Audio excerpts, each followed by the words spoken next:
Swagelok tube fittings come to you fully assembled and ready to install. Remember that bulkhead fittings are the only connections that require disassembly before installation. All other tube fitting configurations do not need to be disassembled prior to installation. You need only standard wrenches and a marker to complete installation properly. Good tube handling practice calls for the inspection of the tube to ensure that it is free of burrs and scratches.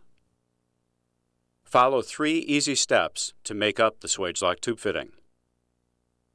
First, fully insert the tubing into the fitting and against the shoulder. Rotate the nut finger tight. Second, mark the nut at the 6 o'clock position. Third, while holding the fitting body steady with a vise or backup wrench, tighten the nut 1 1/4 turns until the mark reaches the 9 o'clock position.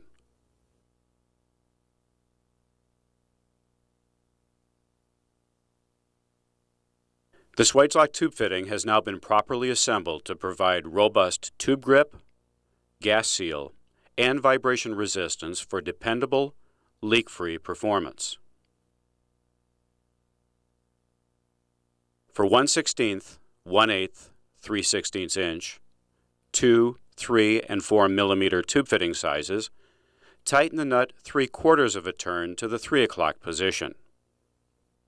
On initial installation, use the Swagelok gap inspection gauge to ensure that the Swagelok tube fitting has been sufficiently tightened. Position the gap inspection gauge next to the gap between the nut and body.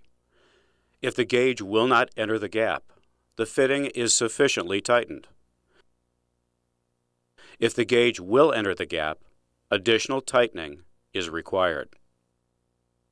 You may disassemble and reassemble Swagelok tube fittings many times. To reassemble, insert the tubing with pre-swaged ferrules into the fitting body until the front ferrule seats. Rotate the nut with a wrench to the previously pulled up position.